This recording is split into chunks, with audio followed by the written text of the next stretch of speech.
to the Michelle Show. I'm Michelle Murad. Welcome. It is Monday, August 14, 2023. We're so happy you're outside of the studio with me. We got a big crew and the lovely WesGeer. Hello. I'm great. I'm glad you said the date because I had no idea what day it was. You know, it's my job to know the date, to know about entertainment news, and to know what's going on in Los Angeles. The last time I interviewed you on Good Day Live, it's been, I think, almost like 6 months. How are you doing? That's probably good. I'm doing really good. You know, I got a little too jacked up on cold brew. I don't know if you've ever drank cold brew. I love cold brew. It's Too insane. much, maybe. I had too much, so I'm having a cold brew come down, but you're helping me resuscitate myself. I'm glad. I'm glad. I'm thanks. usually like super shaky when I drink cold brew. So It's intense. it is intense. I've actually like limited to espresso. So it's like one single shot of espresso over ice. So I'm not like welcome to the show. Exactly. That's me right now. So if I talk really fast, that's what it is. All right, no, we like that. We like your authenticity. I think that was one of the things that I love the most about Wes is that you're just so authentically you and awesome and Tell our viewers that are watching, like, how, I mean, I know this Isn't about it you. so much easier to laugh at yourself than try to be cool? Yes, it's so much easier to laugh at yourself than be cool. I like being a certified dork. I feel like that is who I am. I acknowledge it. I don't try to, like, be cool. I mean, I do sometimes because of the show. But You are cool. Aw, thanks, Wes. I appreciate Look at the that. shades. I mean, I know the shades. You know, it's so funny. My friend said, he was like, those are the ugliest shades I've ever seen. I was like, I'm going to wear them even more now. Thank you so much. Now I know I love them. Yeah. Exactly. Okay, so I mean, you are a musician. You True. are an advocate. You're also like the creator of this epic thing, Rock to Recovery.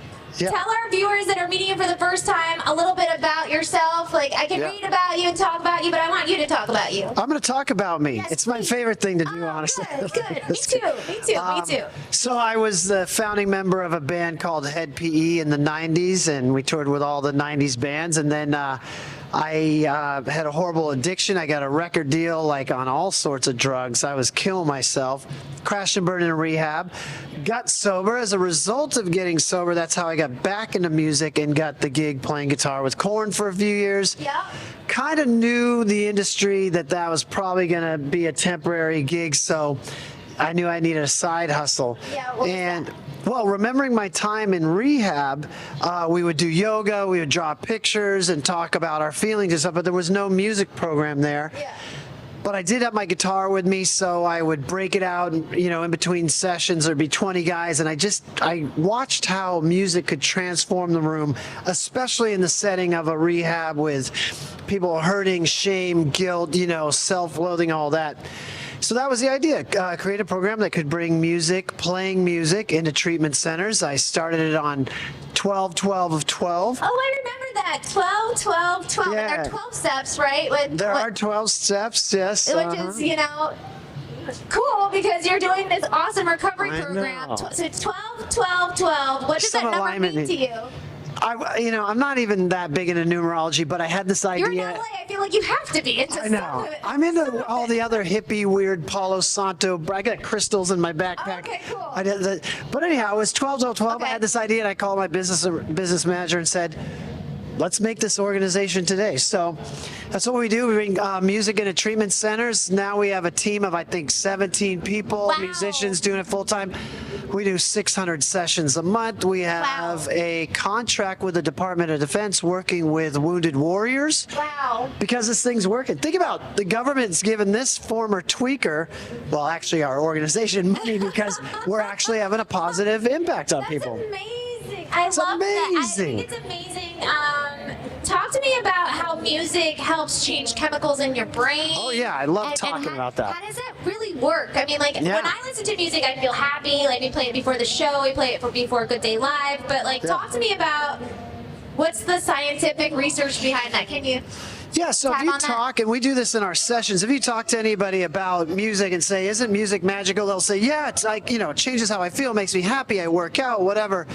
And that's just listening to music. But what we know scientifically, clinically, is when you play music, even if it's very simple, it does what we call the dose, the organic dose. It releases dopamine, oxytocin, serotonin, and endorphins. And so it naturally acts While like you're a psych. playing music. Yeah, like a psych med. So that's what a lot of psych meds do with, you know, drug interactions. This happens naturally just through music.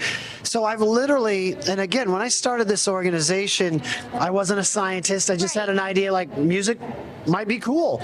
And what I would watch happen is guys be physically dope sick and suicidal, like, fuck this, I want to kill myself. And by the end of an hour of our session, writing and playing a song together about the feelings they had in that moment, by the end, they'd be like, dude, you're coming back next week, right? And so the therapists are like, what just happened? Yeah, what did just happen? Yeah, it's magical transformations. That's super, super cool. I believe we have a little video. This is your event, I believe, December, what was it? 9th, 10th? It was around yeah, there, well, right? we were celebrating our 10-year anniversary here at the Avalon Theater in Hollywood. We did more of a dinner party. Yeah, this was awesome. I had the privilege of going. Talk to me more. This is the 10th year. What is that like for you? Just experiencing. Oh, there you go. There's Carrie Ann and there's yourself. my girl. Yeah. So you know what was crazy about this, and I'm gonna tell you a story, but I hope you take it the right way. So, Please. Oh God. a lot of my musician friends work for the company and who struggled out there trying to make money as a musician. It's very hard, as you know. And now they have these fulfilling careers. Well, what they did is they surprised me with a video, all doing a montage talking about how working for Rock to Recovery changed their life. I'm not even a crier. I started bawling. So they put me on stage in front of 300 people. I'm like, I saw that. I saw you cry. It was beautiful. best moment of my life. It really is. I got chills right now because, you know, there's nothing like being fulfilled in your heart from seeing how the work and efforts you put out in the world to help change other people's lives for the better. Absolutely. Did you ever think, like, as a little guy, like I'm talking like young, like 10, that you would have this trajectory? Like, did you always know music was going to be in your life? You know, it's interesting. I was talking today to somebody about how, like, they had this idea of something they wanted to accomplish, but they let it go, and then later it came back in the most unexpected way. Yeah. Well, for me, I dreamt of being a music teacher, and somehow... Wait, at 10? A little guy? Around that time, like maybe 7? 15, Okay, yeah, maybe 15. Pretty good. Maybe 15, and so 15 years old, but oh no, maybe it was 18. Okay, Whatever. okay. I So thought maybe you're I'll still teach little. music. You're still I tried to go to college and I flunked out of college. They were like, get out your homework. And I was like, homework? And they're like, yeah, it was in your syllabus. I was like, what is a syllabus? So that didn't go well, but here it is many years later, and that's what we do. We teach music, basically. That's so awesome. I feel like what is meant for you will never leave you. Yeah, finds you. It finds you. Your sole purpose finds you. I think it's super awesome, and know what it's like to know people that are struggling with addiction and to lose someone that has struggled with addiction. So addiction impacts everybody. It impacts everyone. And I was having this conversation earlier. It's that, like, we need to make it a conversation where people can talk about it. Exactly. There's no shame about it. Yeah. I mean, I literally was telling everyone and anyone, like, that I lost a dear friend of mine a week ago. I'm so sorry. Yeah, it sucks. It really does suck. But you know what I want to be okay with is telling people about it. I don't want to hold it back because maybe that story will help someone not do something. Exactly. We got to talk about it. We got to bring it in the forefront. Overdoses used to be around 70,000 a year. We passed 100,000 now. Fentanyl is so deadly that they're putting it in everything. So it's no longer like if you're a junkie, you might die, or if you drink for years and years, you might die. It's now you could just be a recreational user, do a little cocaine, and it's cut with fentanyl, and you're dead. And so what we realize now is maybe it's not an addict or an alcoholic, but just somebody who's using too much, or they're, you know, doing risky behaviors. Right. We want to show the world with our event, that's what we're here to talk about, Rock to Recovery 6, that there's this bright, colorful, artistic, musical world full of people who've had those struggles and found a way out, and you can have an amazing life without messing with all that deadly stuff. Yeah, we don't want life is too precious, and the people that we meet Way too precious. are just like, yeah. So I'm excited what you're doing. I put this up here. This is Rock to Recovery 6, your benefit concert at the Fonda Theater. The Fonda. So excited. Tickets are up and running, and people can get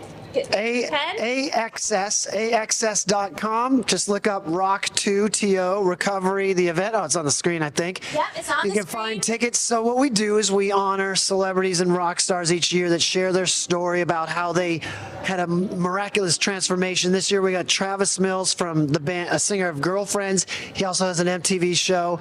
And Brandon Novak, who was in Jackass and Viva La Bam, like a pro skater who, if you see his video, he was a bad junkie.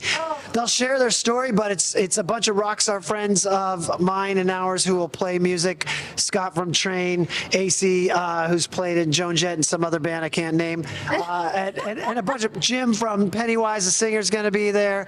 All sorts of rock stars and rad people and former playmates, and we like to have a good party. Pretty girls. Yes, pretty girls. You know. Listen, I went to the last party, or the 10th anniversary. Everyone was beautiful. It was such a wonderful experience for me to go to it. I'm so excited that you're here. What else can we tell our friends that are watching?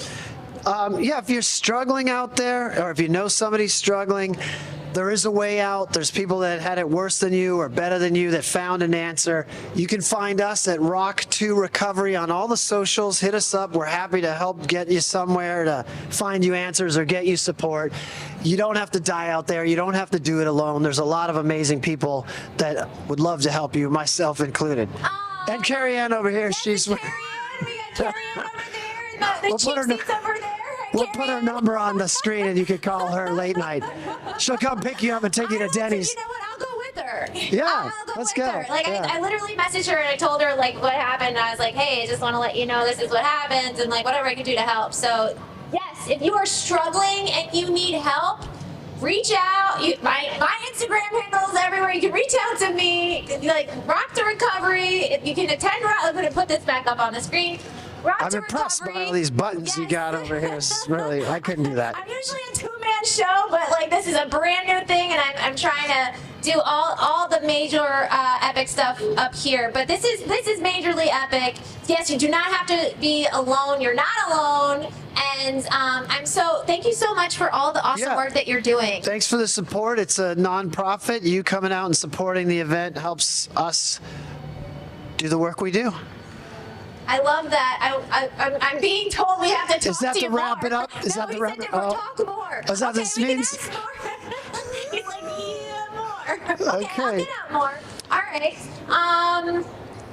I'm really good at talking. Remember, I'm on cold brew. I got that. So what was? They always say that you have to hit rock bottom. Yeah. And what was that rock bottom for you? Or were there many rock bottoms? Yeah, they say the rock bottom's when you stop digging, because there's a lot of people who, I've had friends, for example, who are like, my girlfriend OD'd and my friend OD'd, I'll never use again, and then they end up using again. Right. So rock bottom, they say, is when you stop digging. For me, what happened is after I left my first band, Head, I went back to, meth and heroin, and I was about to be out of a job, homeless, and sleeping in my car again, which I had done when I was trying to get a record deal. And for me at that moment, when I was just so dead on the inside, I was desperate enough to accept help. And basically my family said, go to rehab and we'll support you, or you're on your own. And I thought, well, maybe I'll just take my last money and go to Thailand and ride elephants. I swear to God, true story. And I realized that wasn't going to help me, so I agreed to go to a rehab. And I just started hearing stories of people. I always share this. This woman said, I used to be a prostitute, sleeping in the park, turning tricks, shooting heroin. Then I went to rehab, did the 12 steps, went back to school. Now I run a law firm, and I'm married happily with 3 kids. And I was like, what the? How did that? What? I was like, okay, I want to do what she did. And you started hearing these. Park? Oh, Well, skipping over the part in the park. Yeah. I already slept in the park. I wasn't sure. Yeah. So we'll skip that part. Okay. And I can't birth kids, but you hear about not just people finding sobriety or recovery, but these incredible transformations. And what you learn is it could be anything. It could be sex addiction or eating disorder, or anything that's holding you back. When we go internally, stop playing the victim. Yeah. And take ownership of what am I doing that's holding me back? Yeah. Where are my traumas, or what do I need to address? We realize that we can transform into a version of ourselves that the adult world has never seen. And when I heard those stories, that's what excited me. And that's how I went from sleeping in my car to getting the corn gig, you know? Wow. Yeah. I wonder, like, why do you think we dig so much? What is it that we think we're missing? You mean like in getting high and stuff? Well, or just what? like, I feel like it's not just people that have addiction. It's like everyone that feels like everyone is searching for something. And what do you think it is that people think they're missing? Well, you know, our society teaches us by commercials and everything that out there in the store, in Neiman Marcus, that car, that woman, that piece of clothing is going to make you happy. And that's not the truth. Right. Because if you could talk to a lot of people, and this is no secret anymore, a lot of billionaires and multimillionaires are not happy. Right. Because what happens is once you have it all and you still aren't happy, you realize this isn't the answer. And what we find in life is that, like we're talking about earlier, fulfillment, the stuff that fills you up from the inside, which usually is giving back in some way, or finding a way to take your talents, your passion, your art, your creativity. Even if you're a barista at Starbucks, if you can say, hey, I'm going to make the best coffee and stoke these people out. That's what makes us the happiest, right? Bringing something into the world, not looking to take from the world all the time. I like that a lot. It's what can we give to the world? Exactly. That is the essence of a happy life. I love it. I'm happy you're sitting next to you. And can I say something else? I'm happy to be here too. There's a thing that happened when I was almost homeless. After the corn gig, I said I was about to go into self-pity, be miserable, like I'm an out-of-work musician. I used to play for corn. I got nothing now. And I thought to myself, I'm not sent here on this earth to be miserable. So if I'm supposed to be sober and a musician, how can I help people and make a living? And that's where the idea of Rock to Recovery came from. And now here we are. I'm still playing with all my rock star friends. But so anyhow, my suggestion is ask the universe, how can I be me and help the world? And that's when I think you get the magic from the universe at your back. Okay, just to piggyback on that. So when did you ask the world for Rock to Recovery? Was there a moment where you like, show me the way? Like how- I said, if I'm supposed to be sober and I'm supposed to be a musician, show me how I can help people and make a living. And that was something I learned in the rooms of recovery, because in my old days I never was like, how do I help people? It was like, and that's what we learned. So when we bring that as part of the quotient, like I'm a CPA, well then say, how do I grow my business and help more people? Yeah. When that's the energy, I truly believe God, the universe, whatever you want to call it, divine energy truly shows up for us in the biggest way. When it's just like, I want to be rich, I want to be a baller, that energy doesn't get us anywhere. No, it doesn't. Nah. It might get us into some rooms, it might fill our pockets, but it doesn't necessarily fill our soul. Exactly. And you're not going to find fulfillment. Bob Marley said it, if you're chasing money, then you're chasing numbers, and in numbers there is no end, so you're never going to find happiness. Say that one more time. That was so good. Listen to this. Say it Something like Bob Marley said, something like, if you're chasing money for happiness, there's no end to numbers. Wow. So you'll be forever chasing, right? Think about it, 1 million, 10 million, 100 million, I need $1 billion. It's never going to end.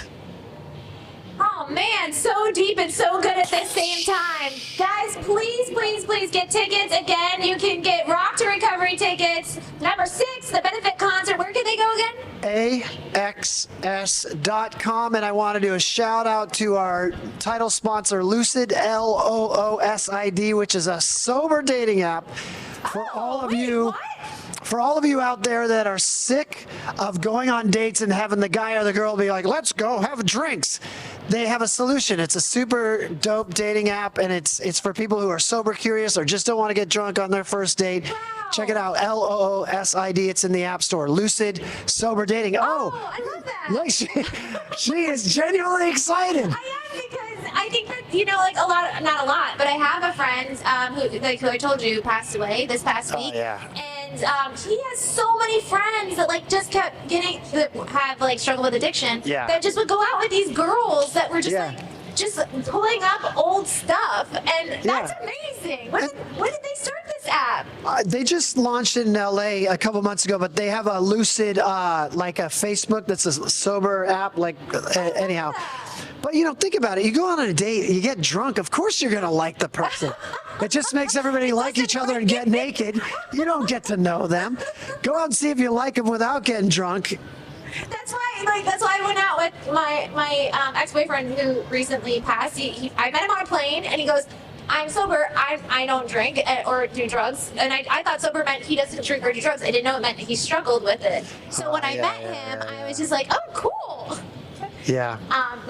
Not so cool, but like I know that it's cool. Like you're saying what you're going through, and you need help. You want to get help, and that's what I love. Get help. Be honest. I was that guy. If I wanted a date, first thing I did is like give the girl shots of Jack Daniels. She's like, "I don't drink." I was like, "I don't care. You and me are drinking." I was the worst because I was scared to face reality. I do know. But I'm glad that we are. I think there's something about 2023 specifically. It's all about, to me, authenticity. Like for me, it just feels like I'm tapping in more to my authentic self. I notice a lot of people that are like the masks or whatever. Like the masks. Coming off. I love it. Yeah. And we're here to just talk about it all. Think about our parents. They didn't know how to deal about emotions. So all these people are like, the world sucks, it's going to hell. It's like, wait, hold on. I have never seen a time where we talked more about, being whatever, LGBTQ or mental health or addiction, and it's out in the open. And it may be ugly and imperfect now, but there's never been more conscious awareness on the planet than we have right now. Think back how our parents lived. They didn't talk about feelings and stuff. It's like, don't be a pussy, son. Get out there. And you know what I mean? It's amazing. Now we could go the other way. I mean, my mom was a psychologist, so we did talk about feelings, but... Okay. Well, not my family. Not my family. I mean, we don't want to be too soft, but we got to own... When we own that authentic part of ourselves, what am I feeling right now?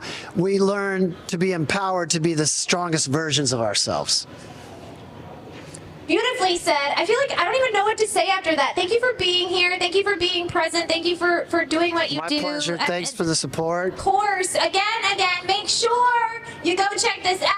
Yeah. Rock to Recovery 6, the benefit concert. Mr. WesGeer, thank you for being on. Thanks for having me. Thank you for having me very much. Absolutely. Congratulations on all the major success. We're going to live stream. For those who can't make it, we're going to live stream. So check it out on the socials, Rock to Recovery. And if you can't make it and you want to donate, Rock to Recovery. Thank you. We love you. Thank you so much, Wes. Listen, wherever you are, I hope you have a great day. We'll see you guys tomorrow.